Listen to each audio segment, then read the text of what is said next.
Today I'm trying the California Crunchy Deluxe from Costco. Let's see what comes with it.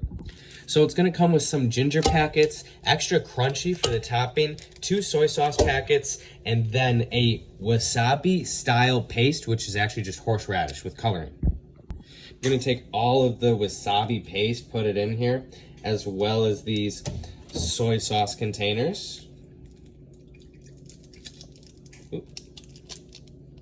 Let's try one of these crunchy deluxes and that wasabi soy sauce.